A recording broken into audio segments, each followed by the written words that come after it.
तुझे जिंदा रखना चाहती हूँ। जिस दिन तू हथियार चलाना सीख जाएगी, उस दिन मुझसे यही सवाल पूछना। भूलना मत, हम भाग क्यों रहे हैं। हम कहाँ जाएंगे? जहाँ सर छिपाने की जगह मिल जाए, जहाँ सबकी धरती बराबर हो, सबका आसमान बराबर हो।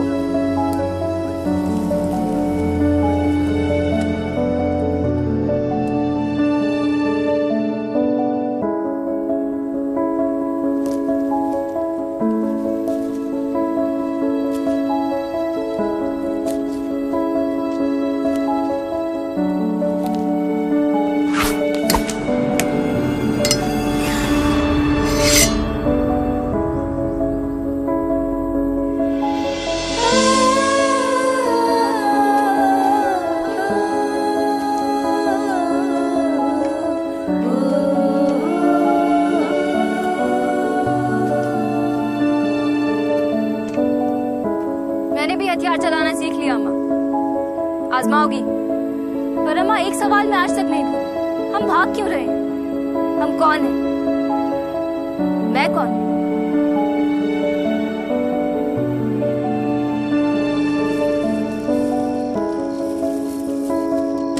ये तो घास है। इसे मुंह में रख। अम्मा, अगर उत्तर चाहती है तो इसे मुंह में रख।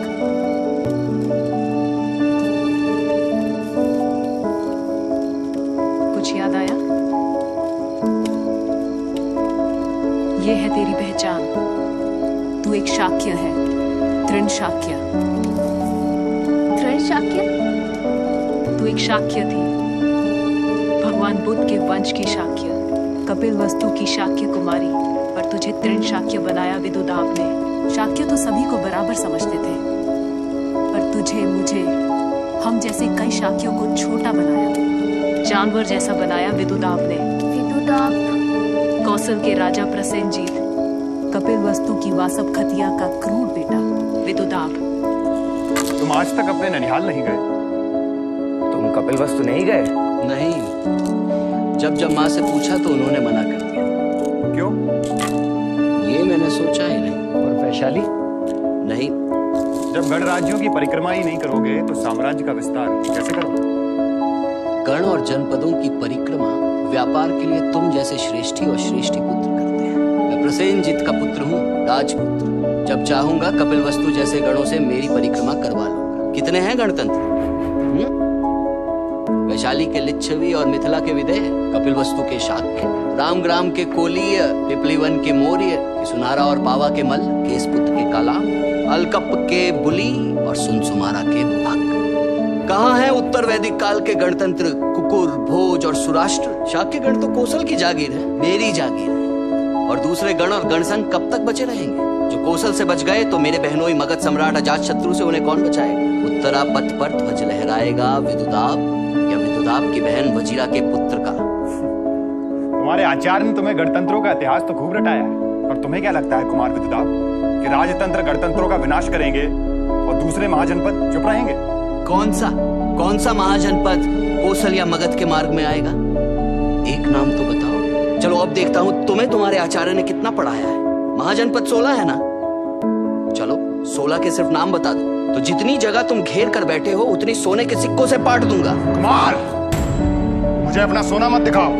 मेरे पितामह ने तुम्हारे बड़े भाई कुमार जैत के वन को खरीदने के लिए सोने से पाट दिया था। नाम बताओ। सम्राट अजात शत्रु से युद्ध करने के लिए मेरे पितामह ने तुम्हारे पिता सम्राट प्रसेनजीत को युद्ध की लागत दी थी। नाम बताओ। तुम्हारा अहंकार ही तुम्हारे नाश के लिए काफी होगा, मगर फिर भी सुन लो। काशी, कौशल, अंग, मगध, वज्जी, मल, चेदी, वत्स, कुरु, पांचाल, मत्स्य, सुरसेन, अश्मक, अवंती, गांधार और कंबोज। और तुम्हारा नाश का कारण होगा सिर्फ एक गणतंत्र। सृष्टि पुत्र को रोक लीजिए कुमार। हमारे शाक्य गढ़ में 80,000 परिवार थे। संथागार में हमारी सभा होती थी।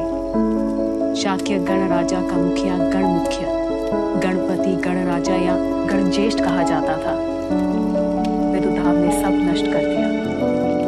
चातुमा, सामगाम, खोमदुस, सीलावती, मेतलू, उलू, देवदह, सक्कर हमारे नगर थे। हमारे गणराज्य की परिषद थी।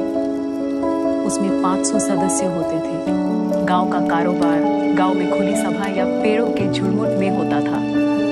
संतागार में होने वाली सभाओं के संविधान और नियम थे। संतागार में ठीक से आसनों की व्यवस्था के लिए आसन प्रज्ञापक होता था। सभा में सदस्यों की आवश्यक संख्या रहे, गणपूर्ति रहे, इसके लिए गणपूरक होता था।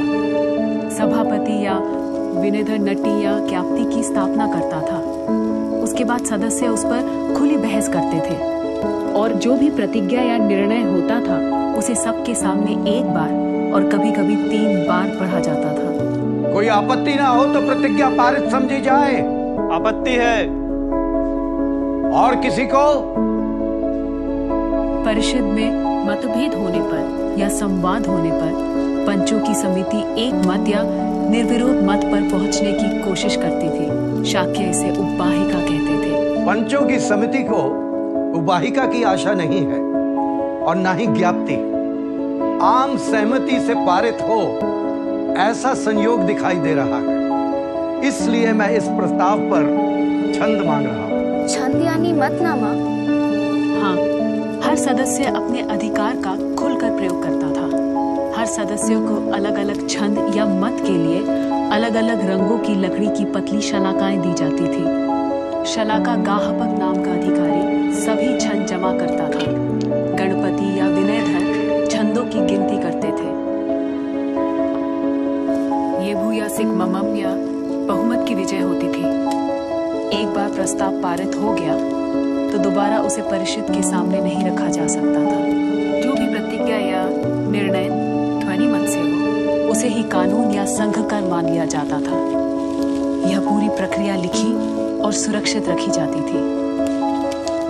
बौद्ध संघ की रचना भी गणराज्यों से प्रेरित है। व्यवसायियों ने भी अपना संघ, निकाय, निगम या श्रेणी कहे जाने वाले संगठनों की रचना शाक्य गणराज्य के गणतंत्र के आधार पर की थी। ऐसा था हमारा शाक्य गणतंत्र, जिसे विदुताप ने तहस नहस कर दिया। वह दुष्ट यह नहीं समझ सका कि कपिलवस्तु के विनाश से मनुष्यता की गणतंत्र की आवाज नहीं थमेगी। वृषणी और अंधक गण संघ को मिटाने की जरासंध और कंस ने क्या क्या कोशिश नहीं की, पर गण संघ नहीं मिटे। वे बराबर लड़ते रहे अपनी पहचान के लिए। कोई आक्रांता गणतंत्र नहीं समाप्त कर सकता। काश वे समझ पाते कि मनुष्यता का इतिहास राजतंत्र से गणतंत्र की ओर बढ़ने का है। लेकिन अपने ही ननिहाल को नष्ट करने का कोई तो कारण रहा होगा माँ। कारण हो ना हो, मनुष्य कारण ढूंढ लेता है। भगवान बुद्ध और महावीर को मानने के कई कारण हैं, न मानने के भी कई कारण हैं। विदुताप ने भी अपना कारण ढूंढ लिया। अपनी माँ वासव खतिया के न चाहने पर भी एक दिन विदुताप अपने ननिहाल जा पहुंचा।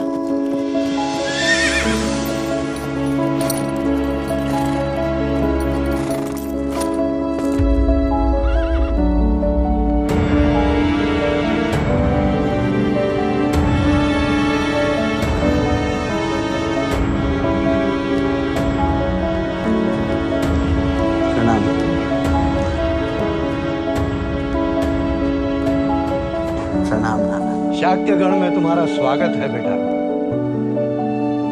ये शाक्यगण राज्य का संथागार है। यहाँ सभी गण मिलकर गणराज्य की व्यवस्था संभालते हैं। शाक्यगण की व्यवस्था कुछ अजीब नहीं है नाना? गणतंत्र और राजतंत्र में हमेशा से अंतर रहा है बेटा। वह तो मैं भी देख रहा हूँ। जब से मैं कपिलवस्तु आया हूँ सारे संबंधियों से मिला। मैंने सबकी वंदना की, सबकी, पर किसी ने मेरी वंदना नहीं की। शाक्यगण में बड़े छोटों की वंदना नहीं करते। क्या पूरे कपिलवस्तु में कोई मुझसे छोटा नहीं है? पूरे नगर में कोई विदुताप से उम्र में छोटा नहीं है ना? सैकड़ों हैं। तो वे कहाँ हैं? नगर में, नगर के बाहर, गलियों में, बाग बागीचों में, राजप्रासाद में। मुझे कोई नहीं मिला जो मुझे प्रणाम करता, मेरी वंदना करता। तुमसे छोटे सभी नगर से बाहर गए हैं ग्राम उत्सव के लिए गांव में। वापस आते ही वे सब तुम्हारी वंदना करेंगे। नाना, सब बच्चों को उनके ननिहाल से उपहार आते थे, पर आज तक आपने अपने नाती के लिए कभी कोई उपहार नहीं भेजा। क्यों नाना? सम्राट प्रसेनजीत के बेटे के लिए उसका नाना क्या उपहार भेजता। महानाम ने अपने नाती से झूठ कहा। सच तो यह था कि विदुधाव के कपिल वस्तु आने की खबर मिलते ही शाक्य गण ने विदुधाव से छोटे सभी लड़के लड़कियों को कपिल वस्तु से बाहर भेज दिया। क्यों अम्मा? क्यों अम्मा? ताकि किसी को भी विदुधाव की वंदना न करनी पड़े, प्रणाम न करना पड़े। मतलब? अभिमान, अपने जाति का अभिमान और शाक्य वंश का दुर्भाग्य। एक छल ने पूरे वंश का नाश कर डाला। शाक्य वंश के गौरव भगवान बुद्ध को जब उनके विरोधी बदनाम कर रहे थे, तब कौशल नरेश प्रसेनजीत ने भिक्षु संघ का साथ नहीं दिया। सूरज पर थूकने की मूर्खता मनुष्य ही कर सकता है, भगवान पर आरोप। पर जब सच सामने आया और भगवान की प्रतिष्ठा और बढ़ी, तो प्रसेनजीत ने अपने संबंध भिक्षु संघ से ठीक करने के इरादे से शाक्य कुल की कन्या से विवाह करने का विचार किया। प्रसेनजीत ने भगवान बुद्ध से बात की। भगवान बुद्ध ने कहा, मैं तो संसार छोड़ चुका। तब प्रसेनजीत ने अपने विवाह का प्रस्ताव कपिल वस्तु भेजा। सम्राट प्रसेनजीत भगवान बुद्ध के कुल से संबंध जोड़ना चाहते हैं, इसलिए शाक्य कुल की कन्या से विवाह करना चाहते हैं। शाक्य गण को सम्राट प्रसेनजीत का प्रस्ताव स्वीकार है। इससे दोनों कुलों के संबंध मजबूत होंगे। मैं सम्राट के योग्य कन्या ढूंढकर आपके जाने से पहले सूचित करता हूं। कोसल के क्षत्रिय शाक्यों से बड़े नहीं है, फिर वो प्रसेनजीत ही क्यों ना हो। कौन शाक्य अपनी बेटी उसे देगा? दे तो भी समस्या, न दे तो भी समस्या। ना दे तो क्या होगा? युद्ध। कोई और रास्ता सोचो। किसी दासी का विवाह करा दे तो? प्रसेनजीत सम्राट है, उसकी सम्राज्ञी बन सके ऐसी सुंदर कन्या ही चाहेगा। आपकी दासी की पुत्री वासव खत्या जैसी सुंदर कन्या पूरे कपिवस्तु में नहीं है। दासी से ही सही, आपकी बेटी है। संदेह करना राजा का स्वभाव और दूतों का कर्तव्य होता है। हम उन्हें संदेह करने का मौका ही ना दे तो? कैसे? महानाम सम्राट प्रसेनजीत के दूतों को भोजन पर आमंत्रित करें और महानाम वासव खत्या के साथ एक ही थाली में भोजन करें। मैं अपनी दासी की पुत्री के साथ एक थाली में भोजन करूं? भोजन सिर्फ वासव खतिया करेगी, आप नहीं। आप सिर्फ भोजन करने का छल करेंगे। कौशल नरेश प्रसन्न था कि भगवान बुद्ध के कनिष्ठ चाचा का बेटा महानाम अपनी बेटी उसको देने के लिए तैयार था। उसने अपने दूतों से जांच परख कर कन्या लाने को कहा।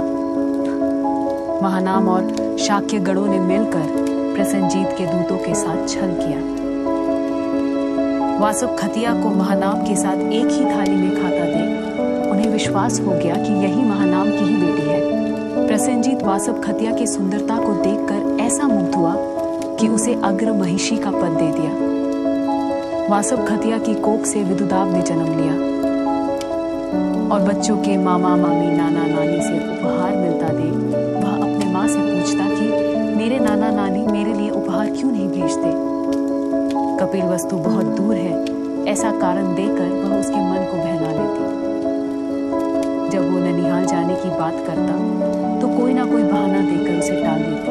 पर 16 वर्ष के विदुदाव से वह क्या बहाना बनाती। मन में कई सवाल लिए सबसे विदा ले वह श्रावस्ती की ओर चल दिया। शाक्य प्रसन्न थे, पर वह कहा जानते थे कि दुर्भाग्य उनका दरवाजा खटखटा रहा है। विदुदाव का एक सेवक अतिथि गृह में अपनी तलवार भूल गया था। जब वो तलवार लेने के लिए वापस गया अरे ये क्या कर रही हो बड़े? देख नहीं रहे हो? सारे आसन और फर्श धो रही हूँ। क्यों? गणपति का आदेश है। कोई दासी पुत्र संथागार और कक्ष पवित्र कर गया है। एक एक आसन धोना पड़ रहा है मुझे। सेवक ने विदुदाब को बताया। अपमान की आग में जल रहे विदुदाब ने प्रसन्नजीत से पूछा, क्या मेरा पिता दास या दासी पुत्र है? प्रसन्नजीत ने जैसे ही वासव खतिया से सवाल किया, सच सामने आ गया। उसी क्षण उसने दोनों माँ बेटे को अपमानित कर महल से बाहर निकाल दिया और उनसे सारे अधिकार छीन लिए। भगवान बुद्ध के समझाने पर प्रसन्नजीत ने दोनों को फिर से स्वीकारा, पर उस दिन विदुदाब ने एक प्रतिज्ञा कर ली। जैसे मेरे द्वारा छुए गए आसनों को शाक्यों ने दूध से धोया, वैसे ही मैं एक दिन उन्हीं आसनों को शाक्यों के रक्त से धोऊंगा। प्रतिशोध की ज्वाला में जल रहे विदुदाब ने बरसों बाद पहले अपने पिता से अपमान का बदला लिया। उसने बूढ़े प्रसन्नजीत को राज्य से विस्थापित कर दिया और कपिलवस्तु पर आक्रमण किया।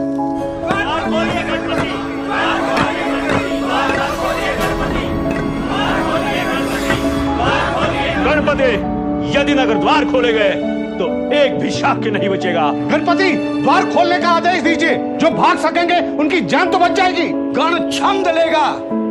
जो द्वार खोलने के विरोध में हो वे नहीं कहें, नहीं। जो समर्थन में हो वे हाँ कहें।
अब शाक्यगण क्यों भाग रहा है?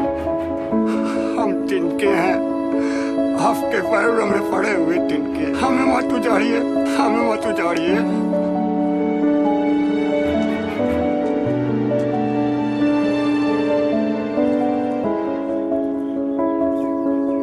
तू कौन है? तुम शाक्य तिनके नहीं, जानवर हो। चबाकर दिखाओ तिनकों को।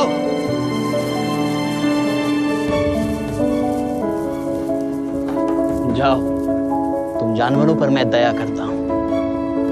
मैं तुम्हें नहीं मारूंगा, पर आज के बाद अपने आप को शाक्य नहीं तृण शाक्य कहना। जो भाग सके वे बच गए। कुछ मुंह में तिनके रखकर बच गए, कुछ मुंह में नल रखकर।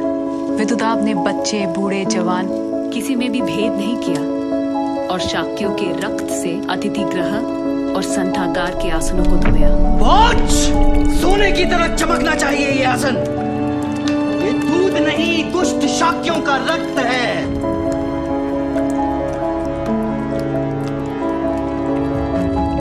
महानाम ने आत्महत्या की।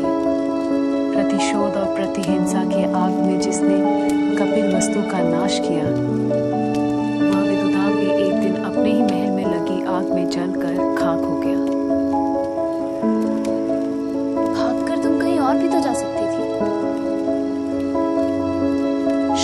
के लिए शाक्य गण महान था तो गणों के लिए वज्जी संघ। बचपन में शाक्य गण में वज्जी संघ की राजधानी वैशाली की महानता की कई कहानियां सुनी थी, इसलिए जान बचाकर भाग रहे कदम वैशाली की ओर दौड़े, जहां सभी बराबर थे, सभी राजा थे। सभी बराबर और सभी राजा, यही तो थी वैशाली की विशेषता। महाभारत के समय एक राजा विशाल के नाम पर बनी थी वैशाली, पर जिसने लिच्छवी गण और वैशाली का इतिहास रचा वह था नाभाग। तुम में से कुछ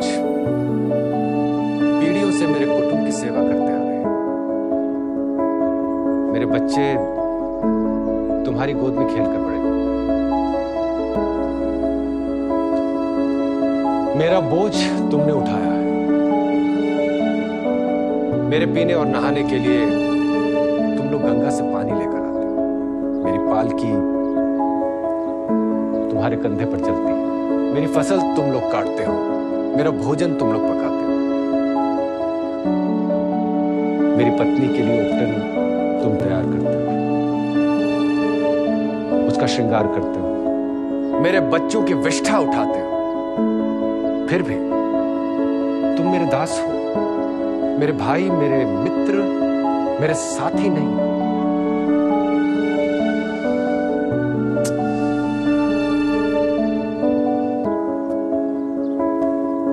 आज मैंने तुम्हें धन्यवाद कहने के लिए बुलाया।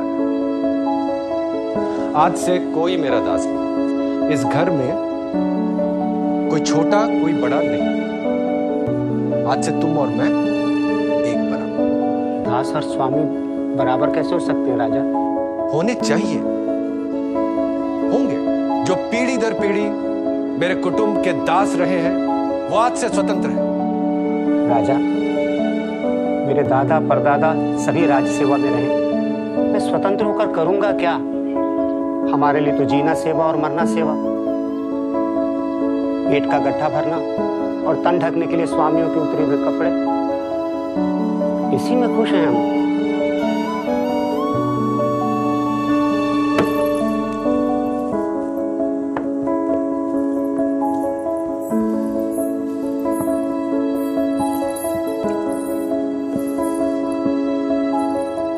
दास दासियों को ऐसा आपने क्या कह दिया कि वे सब आंसू बहा रहे हैं? कोई गलती हुई उनसे? गलती हमसे हुई है। हम ना उन्हें शास्त्रों का अर्थ समझा सके, ना उनके अधिकारों की रक्षा कर सके। मतलब? वेदांत कहते हैं, याज्ञवल्क्य कहते हैं, जनक कहते हैं, ब्रह्म और उनका सारा ब्रह्मांड एक है। तो फिर मनुष्य एक क्यों नहीं? मनुष्य मनुष्य में भेद क्यों है? लिच्छवी मुझे बताएं कि मैं कौन हूं। तुम लिच्छवी गण के राजा हो, अधिराज हो, विराट हो, स्वराट हो, नभा।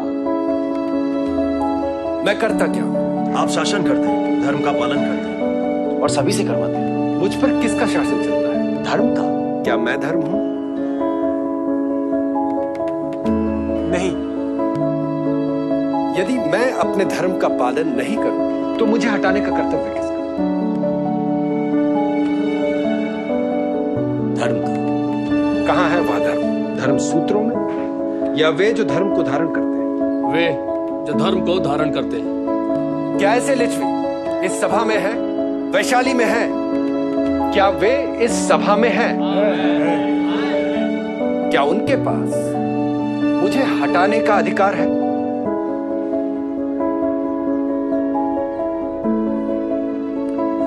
लिच्छवियों का मौन बहुत कुछ बोल रहा है। मैं पूछता हूं कि सिर्फ मेरा पुत्र ही, मेरा परिवार ही लिच्छवियों का राजा क्यों बने? यदि ईश्वर के सामने धर्म के शासन में हम सभी समान हैं, तो धर्म पालन करने और करवाने का अधिकार सिर्फ मेरे परिवार के पास ही सुरक्षित क्यों रहे? क्योंकि मैं दिव्य हूं? क्या सिर्फ मैं ही दिव्य हूं? क्या सिर्फ मैं ही महान हूं? क्या मेरे पहले कोई और महान नहीं था? मेरे बाद कोई महान नहीं होगा। महानता सिर्फ मेरे घर में ही पैदा होगी। कोई कह सकता है कि मैं विदेहों के, उपनिषदों के बहकावे में आ गया। मुझे उपनिषद कम पढ़ने चाहिए। मैं पूछता हूं वैशाली के लिच्छवियों से कि यह धर्म पालन करने और पालन करवाने की योग्यता लिच्छवियों के किसी कुल में नहीं। परिवार में भी यदि सिंहासन का अधिकार सिर्फ किसी एक के पास रहे, इस विचार ने भी परिवारों को तोड़ा है। इसलिए आज मैंने एक निश्चय किया है। आज से मैं वैशाली के इस सिंहासन को छोड़ रहा हूं और लिच्छवीगढ़ को यह सिंहासन सौंप रहा हूं। आज से मैं अपने खेत में पसीना बहाऊंगा और अपने खेतों का राजा कहलाऊंगा। आज से मेरे लिए हर लिच्छवी राजा। हर लिच्छवी राजा कैसे हो सकता है ज्येष्ठ? हर लिच्छवी कुल अपना कुल मुख्य चुने, वह कुल मुख्य राजा होगा। सभी राजा होंगे तो फिर शासन कौन करेगा विराट? गणपति। सभी कुल मुख्य मिलकर वैशाली का गण मुख्य या गणपति चुने। गणपति और सभी कुल मुख्य मिलकर उप गणपति, सेनापति, कोष का अधिकारी या भंडागारिक और महत्व का यानी गणदूत चुने। अधिराज, जो गणपति एक बार आसन पर बैठ गया वह फिर आसन छोड़ेगा क्यों? रामायण महाभारत आसन के कारण ही तो लिखे गए थे। जो एक बार गणपति चुन लिया गया वो सदा के लिए गणपति नहीं रहेगा। अर्थात लिच्छवी अपना गणपति बार बार चुने। वैशाली की पवित्र पुष्करणी के जल से गणपति का अभिषेक कर उसे लिच्छवी गणराज्य की जिम्मेदारी दे। सभी कुल मुख्य गणराज्य का हिस्सा, सभी बराबर। कोई गणपति गणराज्य से बड़ा नहीं होगा और गणपति को हटाने का कुल मुख्यों को अधिकार होगा। यहां हर कोई राजा होगा और कोई किसी का अनुयायी नहीं होगा। वैशाली में छोटे, बड़े और मंझले के सम्मान में कोई अंतर नहीं होगा। अब लिच्छवी यह तय करें कि वे वैशाली में कुलीन तंत्र चाहते हैं या गणराज्य, गणतंत्र। लिच्छवी गण अपने समय में सबसे ताकतवर गण था। मगध से स्वतंत्रता की रक्षा के लिए 8 कुलों ने मिलकर वज्जी संघ बनाया था, जिसमें लिच्छवी गण और विदेह भी था। इसमें लिच्छवी सबसे बड़ा कुल था। नाभाग ने मनुष्य की स्वतंत्रता के लिए जो स्वर उठाया था, उसकी रक्षा के लिए वैशाली ने हर कदम उठाया था और इसका अनुभव शाक्य गण से भागी हुई मुझ जैसी स्त्री को भी हुआ था। ऐसा क्या हुआ था? वैशाली में उस समय 7,707 राजा थे, 7,707 प्रासाद थे। भगवान बुद्ध जीवित थे। वज्जी संघ में विदुदाब के लिए क्रोध था और भागे हुए शाक्यों के लिए करुणा थी। इसलिए मुझे एक राजा के प्रासाद में दास कर मिल गया। एक दिन जब मैं अपने स्वामी पुत्र के कोठरी में गई,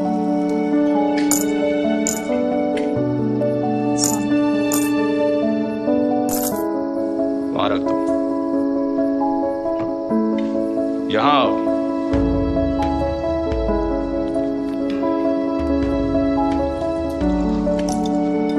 तुम्हारा हाथ दिखाओ।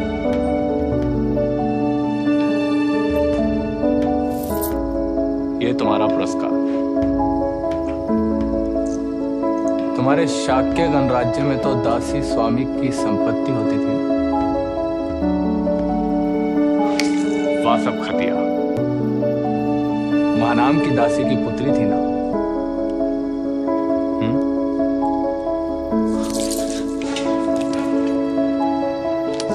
आज से मेरा और तुम्हारा स्वामी और दासी का रिश्ता खत्म। अब से तुम्हें अपने मुंह में तिनका रखने की जरूरत नहीं पड़ेगी। विदुदाब ने हमारा स्वाभिमान कुचला, हमारी आत्मा नहीं। मैं शाक्य कुमारी हूँ, अम्बपाली नहीं। मेरा हाथ छोड़ो। इतना अभिमान?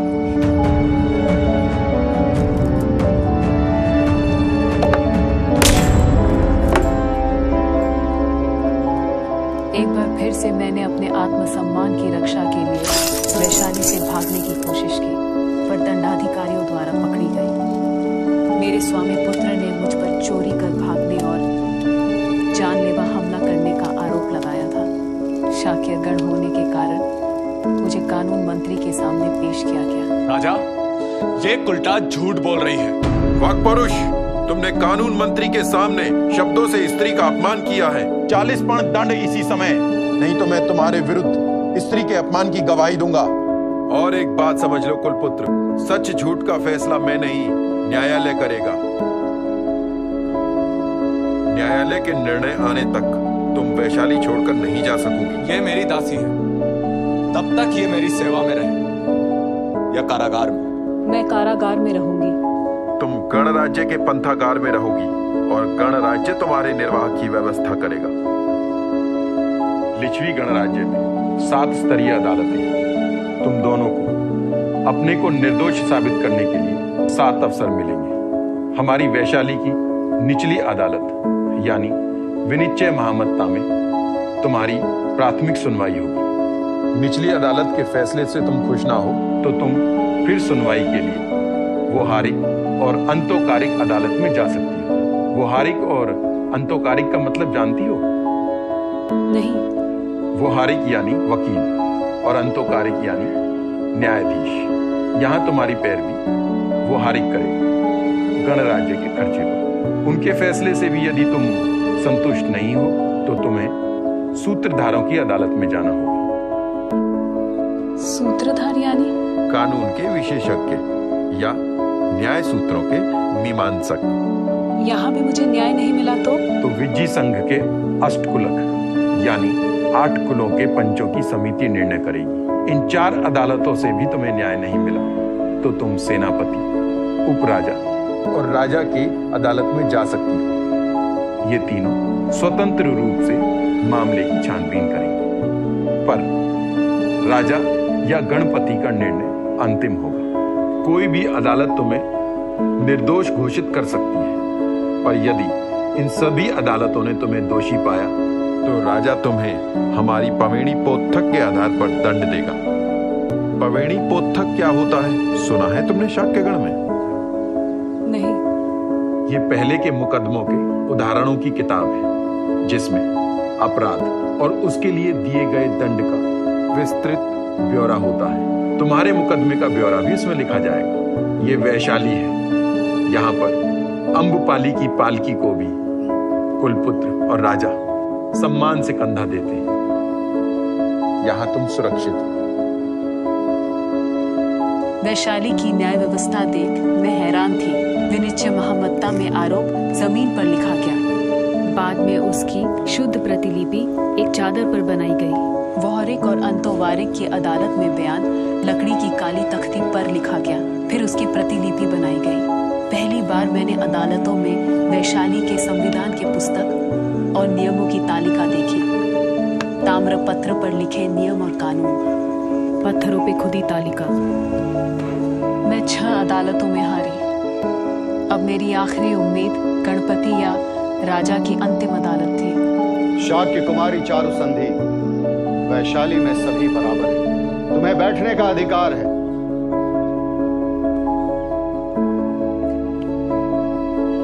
शाक्य कुमारी को 6 अदालतों ने दोषी पाया क्योंकि इसके समर्थन में एक भी गवाह नहीं। कुलपुत्र शत्रुंजय का आरोप है कि उसने शाक्य कुमारी को चोरी करते हुए रंगे हाथों पकड़ा, इसलिए शाक्य कुमारी ने उस पर हथियार से आक्रमण किया। कुलपुत्र के दूसरे दासों ने उसके समर्थन में गवाही दी। क्या शाक्य कुमारी सबके सामने चोरी कर रही थी? राजा ने एक एक कर मेरे खिलाफ लगे सारे प्रमाणों की धज्जियां उड़ा दी। मेरी जांच में मैंने ये पाया कि एक भी गवाह उस घटना का साक्षी नहीं था। क्या वज्जी संघ को इस बात का आश्चर्य नहीं होता कि शाक्य कुमारी को वैशाली से भागने के कई अवसर थे, परंतु वह नहीं भागी। वह कारागार में नहीं, पंथागार में रहती थी। मैंने भी उसे भागने के अवसर प्रदान किए, परंतु वह नहीं भागी, क्योंकि उसे वैशाली के गणतंत्र में विश्वास था। क्यों सारे निर्णय शाक्य कुमारी के विरुद्ध सिर्फ इसलिए लिए गए क्योंकि वो लिच्छवी गणराज्य या वज्जी संघ की नहीं, बल्कि वैशाली की एक साधारण सी दासी है जो निर्बल है, लाचार है, निर्धन है। क्यों सारे निर्णय शाक्य कुमारी के विरुद्ध सिर्फ इसलिए लिए गए क्योंकि कुलपुत्र के पिता लिच्छवी गणराज्य की सेना के एवं विदेशों के मामलों की जानकारी रखने वाले 9 सदस्यों की समिति के सदस्य हैं। यदि ऐसा है तो ये उस सिद्धांत की हार है जिसके लिए हमारे पूर्वज नाभाग ने सिंहासन छोड़ा था। क्या एक दासी को अपने आत्मसम्मान की रक्षा करने का अधिकार नहीं? क्या एक दासी मनुष्य नहीं है? ये कैसी जाति बनाई है हमने जिसे हम दासी कहते हैं? स्त्री आपसे कोई विशेष अधिकार नहीं मांग रही, पर उससे अन्याय करने का किसी को भी अधिकार नहीं, किसी को भी अधिकार नहीं। मनुष्य जाति तब तक स्वतंत्र है जब तक स्त्री स्वतंत्र है। शाक्य कुमारी के पक्ष में एक भी साक्ष्य ना हो तो भी उसे संदेह का लाभ मिलना चाहिए। इसलिए मेरा पुत्र दोषी है गणपति।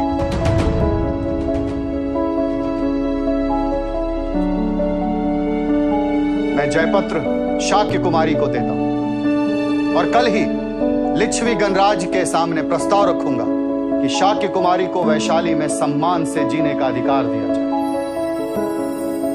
इसमें तो बहुत समय लगा होगा ना माँ? नहीं, सिर्फ 1 माह। ऐसा महान था लिच्छवी गणराज्य जहां नगाड़ा बजते ही सारे राजा एक साथ संतागार में आते थे और एक साथ जाते थे। सभी साथ बैठकर फैसला लेते थे। हर बैठक का कार्यवृत्त 4 राजा लिखते थे और इन्हें संभाल कर रखा जाता था। ऐसे महान लिच्छवी गणराज्य को खान विवाद के लिए मगध के अजात शत्रु ने भगवान बुद्ध के महापरिनिर्वाण के 3 साल बाद नष्ट कर दिया और एक बार फिर हमें भागना पड़ा। पहले कपिलवस्तु से, फिर वैशाली से। अब इनका क्या करूं? जला दे। पर गणतंत्रों की मनुष्यता की स्वतंत्रता की आग अपने अंदर हमेशा जलाए रखना। पीढ़ी दर पीढ़ी वह आग जलाए रखना जब तक हर मनुष्य को समानता का अधिकार नहीं मिल जाता। जब तक संसार में तिनके हैं, हर शाक्य मनुष्य की समानता के अधिकार के लिए लड़ता रहेगा ताकि कोई किसी को तिनका समझने की भूल न करे। बस शाक्य मुनि गौतम बुद्ध की एक बात याद रखना जो उन्होंने अजात शत्रु के मंत्री महामात्य वर्षाकार को सुनाते हुए आनंद से कहा था। गौतम, वैदेही पुत्र अजात शत्रु ने आपके चरणों में नमन किया है। वैदेही पुत्र अजात शत्रु विजयों का संहार करना चाहते हैं। आनंद, क्या तुमने सुना है कि वज्जीगण नियमित रूप से मिलता रहता है? हाँ बनते, वो नियमित रूप से मिलता रहता है। आनंद, जब तक वज्जी नियमित रूप से मिलते रहेंगे उनकी समृद्धि होगी, उनकी उन्नति होगी। क्या वज्जीगण बैठक का आह्वान सुनते ही एकत्र हो जाते हैं? सुना है बनते। क्या वो एक साथ उत्थान करते हैं? सुना है बनते। क्या वो एक मत होकर करने योग्य कार्य करते हैं? सुना है बनते। आनंद, जब तक वज्जी शास्त्र विरुद्ध और निषिद्ध को उचित नहीं कहेंगे, उचित को काटेंगे नहीं, उनका नाश नहीं होगा। आनंद, क्या वज्जीगण पुरातन नियमों का पालन करते हैं, व्यवहार करते हैं? हाँ बनते, सुना है। आनंद, जब तक वो ये करते रहेंगे उनका नाश नहीं होगा। आनंद, क्या वज्जीगण अपने वृद्धों का आदर करते हैं? हाँ सुना है बनते। आनंद, क्या वज्जीगण अपने वृद्धों को गौरव प्रदान करते हैं, उनको मानते हैं, उनकी पूजा करते हैं, उनकी सुनने योग्य बात ध्यान से सुनते हैं? सुना है बनते। आनंद, जब तक वज्जीगण अपने वृद्धों का गौरव, सत्कार और पूजा करते रहेंगे, उनकी सुनने योग्य बातें ध्यान से सुनते रहेंगे, उनका नाश नहीं होगा। आनंद, क्या तुमने सुना है कि वज्जीगण अपने कुल की कुमारियों को शक्ति से नहीं छीनते, शक्ति से कहीं नहीं बसाते? सुना है बंते। आनंद, क्या वज्जीगण अपने चैत्यों की पूजा करते हैं, उनका सत्कार करते हैं, उन पर मिले धन का अपहरण नहीं होने देते? सुना है बंते। आनंद, क्या तुमने सुना है कि वज्जीगण अरहतों की रक्षा करते हैं, भविष्य में अरहत उनके राज्य में आए इसका ध्यान रखते हैं, और जो आए हैं वो सुख से विहार करें उसका प्रबंध करते हैं? हाँ बंते, सुना है।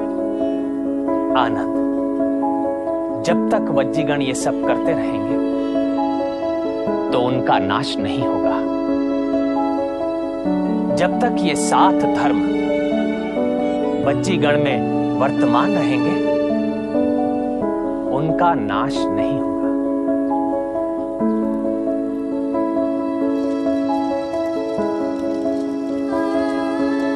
मेरी बिटिया, जब तक तू यह बुद्ध वचन अपनी पीढ़ी को याद दिलाती रहेगी, संसार में गणतंत्र जिंदा रहेगा। और एक बात याद रखूंगी मैं, हर अनाथ बेटी को तुझ जैसी माँ मिले।